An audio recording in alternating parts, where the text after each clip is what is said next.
जय हिंद मित्रों, हमारे यूट्यूब चैनल स्टडी विद शरणा इसमें आपका स्वागत है। हिंदी की क्लास में आज हम देखेंगे तुलसीदास का एक और टॉपिक। तुलसीदास जी के काव्य में कलयुग। हम तुलसीदास जी के काव्य में राम राज्य की परिकल्पना देखते हैं, ढेर सारी चीज़ें हमें मिल जाती हैं, बहुत सारे कोटेशंस मिल जाते हैं, लेकिन कलयुग कहाँ कहाँ है ये भी कहीं कहीं आपको जानना चाहिए कि तुलसीदास जी ने जो कलयुग की कल्पना उस समय की थी। अब जो उनका समय था आप लोग जानते ही हैं कि अकबर के समय में थे और 1605 में अकबर की मृत्यु हुई थी, तो उसी दौरान वो थे 1500-1600 शताब्दी में। तो उस दौरान उन्होंने जो कलयुग की कल्पना की थी क्या थी और आज की परिकल्पना से कैसे भिन्न है वो। कलयुग मतलब क्या होता है? अंधकार का युग, मिथ्याचरण का युग, कपटाचरण का युग, पापों का युग। यानी इस समय जो है पाप, अनाचार, अनीति अन्य युगों से अधिक है। अन्य युग तो कोई जानता नहीं क्या है कैसे है, जो बांटे गए हैं कलयुग में ही बांटा गया सब जानते हैं। लेकिन जो परंपरा है, जो हमारा धर्म ग्रंथ हैं जो बताते हैं उसके अनुसार कलयुग में क्या क्या चीज़ें अतिरिक्त होनी है, तो उसमें ये सब चीज़ें, अंधकार का युग इसीलिए कहा गया है कि यहाँ पर लोग बहुत सारी चीज़ें धर्म के नाम पर, मतलब बहुत सारी चीज़ें उलट पुलट होंगी। तो वो अंधकार का युग, कपटाचरण का युग तुलसीदास जी के काव्य में कहाँ व्यक्त हुआ है, इसको हम देखेंगे। तो सबसे पहले उनके काव्य में उन्होंने ये परिकल्पना कर ली थी, जो धर्मग्रंथ, चूँकि वो बहुत ही विद्वान व्यक्ति थे तुलसीदास जी, बहुत ही विद्वान, बहुत ही सब कुछ धर्मशास्त्र पुराण उन्होंने सब पढ़ा हुआ था। संस्कृत के, अवधि के बहुत प्रकांड विद्वान थे। इतना विद्वान और काव्य क्षमता से युक्त शायद ही कोई व्यक्ति इस धरती पर हुआ हो। तो उन्होंने जो परिकल्पना की थी वो भले ही अपने समय को देखकर उन्होंने की हो, लेकिन आज भी वो कितना प्रासंगिक है इससे आप देख सकते हैं। जैसे उन्होंने पहली जो परिकल्पना थी उनकी कलयुग के बारे में, वो है मिथ्या और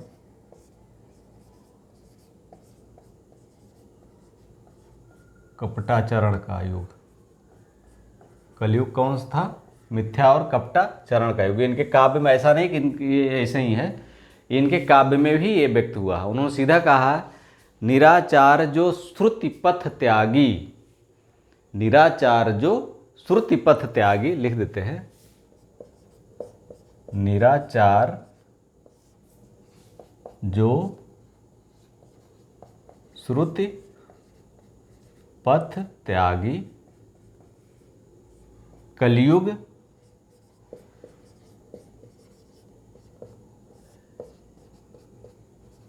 सोई ज्ञानी सो विरागी। यानी निराचार जो आचार विहीन हो, श्रुति पथ त्यागी। श्रुति पथ मतलब जो धर्म का पथ है, वेदों का पथ है, जिसने त्याग दिया हो, कलयुग में वही क्या है? ज्ञानी है। और वही वैराग्य धारण करना, वही वैराग्य, उसी को वैरागी कहा जाएगा। ऐसा नहीं कि कपटाचरण का युग इसीलिए है कि जो इसको दिखाएगा। कहने का तात्पर्य यह है कि जो इसको त्याग देगा, श्रुति पथ और आचार नियमों का पालन नहीं करेगा, लेकिन वो दिखावा इसी का करेगा और एक आवरण ओढ़ेगा, वो जो है क्या होगा? वही ज्ञानी और विरागी, या ज्ञान और वैराग्य का जो एक चोला ओढ़ करके बैठा रहेगा, वो वही कहा जाएगा, वो उसी को कहा जाएगा, दूसरे को नहीं।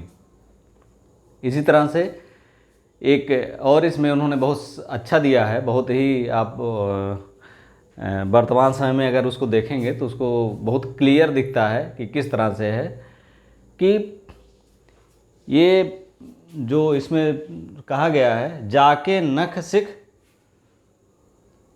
जाके नख आरु जटा विशाला, जाके नख आरु जटा विशाला, जाके नख आरु जटा विशाला। जिसके पास जटा, आप आजकल का समय देख ही रहे हैं, जटा विशाला, सोई तापस प्रसिद्ध कलिकाला, सोई तापस प्रसिद्ध कलिकाला। समझ में आए बात कि नहीं? यानी जिसके पास नाखून, नाखून मतलब चोला धारण किया हो, और जटा, जटा मतलब बाल खूब बड़े हों, दाढ़ी बड़ी हो, नाखून बड़े हों, इस तरह से जैसे लगे कि मतलब नहाया धोया नहीं है, सब भस्म वस्म लगाया है, कुछ ऊट पटांग का भेष धारण किया है। जटा विशाला सोई तापस, वही जो है तपस्वी का जो इस तरह का भेष बनाया है वही जो है तपस्वी कहा जाएगा, और वही इस कलिकाल में कलयुग में प्रसिद्ध होगा। आज आप देख रहे हैं कि अधिकतर जो, सबके लिए तो नहीं कहा जा सकता है, लेकिन बहुत सारे इस तरह से ढोंग करने वाले, इस तरह से मैक्सिमम आप देखेंगे कि इस तरह की जो चोला ओढ़ने वाले हैं, चोला ओढ़ने में चोला के पीछे और चोला के बाहर की स्थितियों में बहुत ही अंतर होता है। दूसरी चीज़ इसमें यह है कि राज व्यवस्था का पतन या वर्णाश्रम धर्म का परित्याग, वर्णाश्रम धर्म का परित्याग।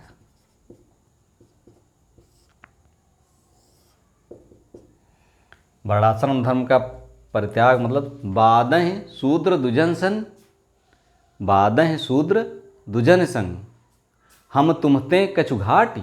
सीधा सीधा उन्होंने कहा है कि इस समय शूद्र जो है ब्राह्मणों से लड़ेंगे और वो कहेंगे हम तुमसे कम हैं क्या।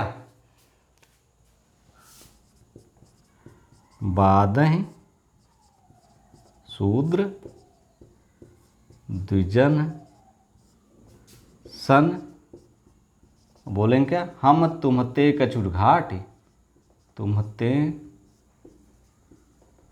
कछु घाटी मतलब बादह शूद्र द्विजन सन हम तुम्हते कछु घाट, क्या हम जानहि ब्रह्म ते विप्रवर और आंख दिखावें डांटी। पूरा लिख देते हैं, जानहि ब्रह्म ते विप्रवर आंख दिखावहीं डांटी। मतलब बादह शूद्र यानी जो शूद्र हैं वो ब्राह्मणों से लड़ेंगे, ब्राह्मण मतलब विद्वानों से, और वो बोलेंगे उनसे कि हम तुमसे कम हैं क्या, हम किसी से कम नहीं हैं। शूद्र मतलब यहाँ पर आप सीधा शूद्र वर्ग से नहीं, बल्कि यहाँ पर एक अनपढ़ गंवार जो व्यक्ति है उससे लीजिए, किसी भी है, वो बुद्धिमान व्यक्ति से क्या कहेगा, हम तुमते कछु घाट, क्या हम तुमसे किसी के मामले में कम हैं। जाने ब्रह्म ते विप्रवर, जो भी जानकार है वही ब्राह्मण है, और आंख दिखावहीं डांट, और उनको आंख दिखाते हुए डांटेंगे। ये है वर्णाश्रम धर्म का परित्याग। दूसरा जो उन्होंने ब्राह्मणों के लिए लिखा है, विप्र के लिए क्या लिखा है, विप्र के लिए क्या लिखा है, निराचार। सीधा सीधा उन्होंने लिखा है कि विप्र निरक्षर लोलुप कामी, विप्र निरक्षर लोलुप कामी, विप्र निरक्षर लोलुप कामी निराचार सठ ब्रिसली स्वामी, निराचार सठ ब्रिसली स्वामी। यानी कलयुग में जो होगा विप्र जो है क्या होगा, निरक्षर होगा, लोलुप कामी यानी लोभी होगा, काम के वशीभूत होगा, जो उसके पास ज्ञान नहीं होगा, जो ब्राह्मण होगा वो ज्ञानी नहीं होगा, लोलुप होगा, कामी होगा, निराचार मतलब उस आचार रहित होगा, दुष्ट होगा, सठ ब्रिसली यानी व्यभिचारिणी स्त्री का स्वामी होगा। यानी इतनी चीज़ों का स्वामी होगा, विप्र निरक्षर लोलुप कामी निराचार सठ ब्रिसली स्वामी। तो ऐसे विप्र के लिए क्या कहा गया है, बादह शूद्र द्विजन सन हम तुभते कछु घाट, जानहि ब्रह्म ते विप्रवर आंख दिखावहीं डांट। यहाँ पर दोनों संदर्भों में अगर देखा जाए दोनों चीज़ें अलग अलग हैं। यहाँ विप्र ऐसे विप्र के लिए कहा गया है, ऐसे ब्राह्मण के लिए कहा गया है जो इस तरह के हैं। और हम देखते हैं कि कलयुग में, या तुलसीदास जी ने अपने युग को ही देखा होगा कलयुग के लिए, तो भाई वही युग था, तो उस समय उन्होंने लिखा था, जो देखा था वो लिखा था कि क्या स्थितियाँ थी कि ब्राह्मण ने पढ़ना छोड़ दिया था, या विद्वान विद्वता की जो परिभाषा होती है उनके उसके बाहर हो गई थी। यहाँ पर बाधें सूद दुजनसन हम तुम ते कजुघाट, यहाँ पर विद्वानों के संदर्भ में है कि अनपढ़ व्यक्ति या वो है, वो अपने कुतर्कों द्वारा ये चीज़ कहेगा, उनको डांटेगा कि तू है ब्रह्म के ज्ञानी हम ही हैं, तुम नहीं कुछ जानते हो। इसके बाद तीसरे बिंदु के रूप में देख सकते हैं राज व्यवस्था का पतन। राज व्यवस्था का पतन, इसको भी तुलसीदास जी ने कलयुग की व्यवस्था के रूप में देखा कि इस समय राज व्यवस्था का पतन दिखाई देगा। और इस समय जो राजा महाराजा हैं वो उनके पास नॉलेज नहीं होगा, वो गंवार होंगे और गंवार होंगे और वही राजा होंगे, गंवार होंगे, शूद्र होंगे, वही राजा होंगे। जो व्यक्ति उस योग्य होगा वो राजा नहीं बनेगा। गोढ़ उसका है, गोढ़ गंवार निपतमय जमन महामहिपाल। गोढ़ गंवार निपतमय, गोढ़ गंवार नृपतिमय जमन महामहिपाल। महिपाल कौन होगा? अब यहाँ देख सकते हैं कि गोढ़ गंवार नृपतमय जमन महामहिपाल, उसमें जानते हैं शासक कौन था? शासक अकबर था तुलसीदास जी के समय में। तो उस समय की इनकी जो है स्थितियाँ ऐसे ही थी। और सामन दामन दंड, सामन दामन भेद कलि केवल दंड कराल। साम न दाम न भेद कलि केवल दंड कराल, केवल दंड कराल। एक कलयुग का ये भी है कि यहाँ पर और चीज़ें जैसे केवल दंड से लोगों को सुधारा जाएगा, फांसी दे दो, कोड़े लगा दो, कान काट लो, नाक काट लो, हाथ काट लो, पैर काट लो, ये किया जाएगा। इसमें साम और दाम और भेद को छोड़ करके केवल दंड कराल। कली में क्या होगा? केवल भेद कराल। और को राजा कौन होगा? गोढ़ गंवार नृपतमय जमन महामहिपाल। यानी ऐसे राजा होंगे जिनके लिए जो न्याय और व्यवस्था की बात ही नहीं करेंगे, वो केवल दंड की बात करेंगे, दंड से लोगों को सुधारने की कोशिश करेंगे, वहाँ पर तर्क नहीं होगा कोई। ये तुलसीदास जी ने उस समय परिकल्पना की थी। आज भी हम देखते हैं कि कितनी भी न्यायिक व्यवस्था हमारी सुदृढ़ है, कानून व्यवस्था सुधार होने के बाद भी बहुत सारे ऐसे अनीतियाँ होती रहती हैं। लोग उस पर राजा के मतलब यहाँ इस तरह सोच सकते हैं कि राजा जो, जैसे कोई केस है, केस का जो प्रारंभिक इन्वेस्टिगेटर है वो राजा ही हुआ। उसके हाथ में सब कुछ होता है, लेकिन वो अपनी सुविधा अनुसार, सुविधा शुल्क के अनुसार अपनी व्यवस्था बनाता है। और कितना भी जटिल से जटिल केस हो, आसान से आसान केस हो, वो इसकी व्यवस्था जरूर बनाता है। हर कोई जानता है इस चीज़ को। तो वहाँ पर यही है कि साम न दाम न भेद कलि केवल दंड कराल, और उसी के अनुसार दंड भी होता है। और ऐसे लोग गोढ़ गंवार नृपतमय जमन महामहिपाल। तो अभी जो व्यवस्था उन्होंने सोची थी उससे हमारी व्यवस्था अभी आगे ही चली गई है, पीछे नहीं है। इसके बाद है बेरोजगारी। अकाल कलि 12 बार अकाल पड़े, बिनु अन्न दुखी सब लोग मरे। अकाल, चौथे बिंदु पर अकाल लिख सकते हैं। कलि 12 बार अकाल पड़े,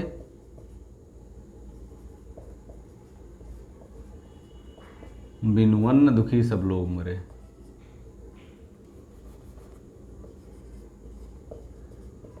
अन्न दुखी सब लोग मरे। ये वर्तमान समय में इतना प्रासंगिक तो नहीं है, क्योंकि तमाम सारी योजनाओं के द्वारा सरकार ने कम से कम कलयुग के जो परिकल्पना उस समय की थी उसको हटा दिया है। लेकिन अभी भी भुखमरी पूरे विश्व में मौजूद है। कलि 12 बार बिना अकाल पड़े लोग मर रहे हैं। अकाल हल्का सा पड़ जाए तो त्राहिमाम मच जाती है। हालांकि व्यवस्थाओं के द्वारा अकाल नहीं पड़ता, लेकिन भुखमरी कम नहीं हुई है। ग्लोबल हंगर इंडेक्स में भारत की स्थिति अभी भी बहुत पीछे है। भारत में भी भुखमरी या गरीबी के नीचे बहुत लोग हैं जो आधा पेट भोजन करके सोते हैं। तो ऐसे में कितने लोग मृत्यु को प्राप्त होते हैं, किस कारण से? हो सकता है भूख से ही मरते हो, हम जान ना पाते हों, तो आंकड़े हो सकता ना हो, लेकिन कली बारह बार अकाल पड़े, बिन वन दुखी सब लोग मरे। तो सब लोगों के बजाय बहुत सारे लोग अभी भी ये स्थिति मर रहे हैं, अकाल भले ही नहीं पड़ रहा है। और अंतिम बिंदु के रूप में अगर देखा जाए तो पांचवें बिंदु के रूप में देख सकते हैं बेरोजगारी। उन्होंने इसकी परिकल्पना तब भी कर ली,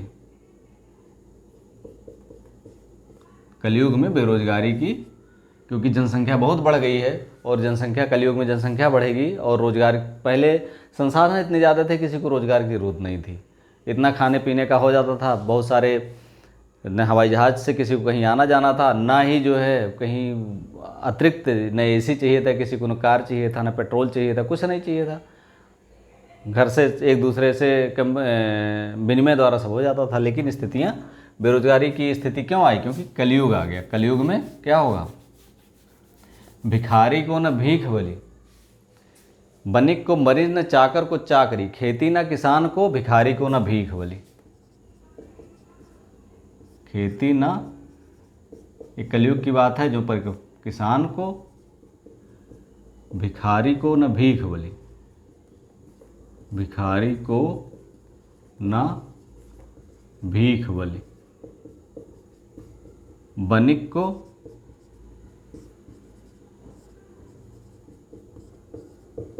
बनिज न चाकर को चाकरी, बनिक को बनिज न चाकर को चाकरी, खेती न किसान को, भिखारी को न भीख बली। यानी जनसंख्या बढ़ जाएगी तो क्या होगा? किसान के लिए खेत नहीं बचेंगे, छोटे छोटे खेत हो जाएंगे। उन्होंने कितनी अच्छी परिकल्पना, भिखारी को न भीख बली, और भिखारी आके दरवाजे भगा दे, उनके खाने के लिए खुद नहीं है तो उनको कहा किसी दूसरे को क्या खिलाएंगे।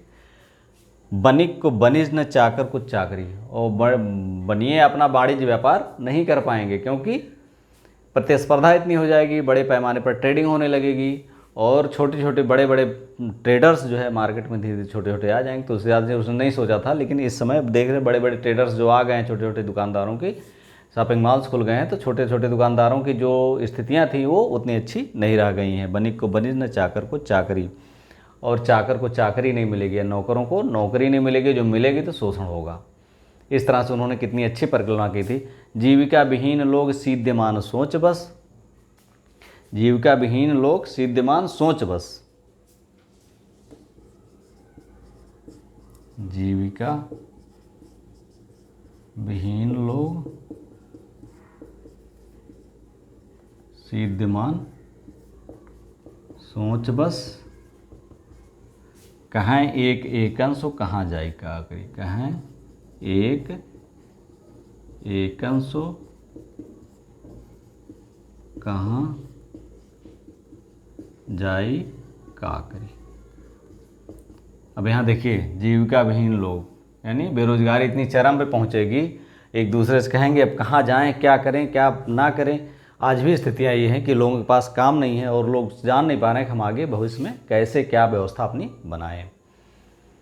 तो इस तरह से इनकी परिकल्पना का तुलसीदास के काव्य में कलयुग की परिकल्पना एकदम पर्याप्त मात्रा में है, और लगभग या उससे कुछ मात्रा में कहीं कहीं अधिक और कहीं कहीं थोड़ी सी कम, या उस मात्रा से कहीं भी अधिक, पूरी तरह से आज भी वो कलयुग की जो उनकी परिकल्पना थी उस समय वो आज भी उतनी ही प्रासंगिक है, उससे कम लेस मात्र भी नहीं, उससे अधिक ही आप मान सकते हैं। वीडियो अगर अच्छा लगा like subscribe and share. Thank you for watching.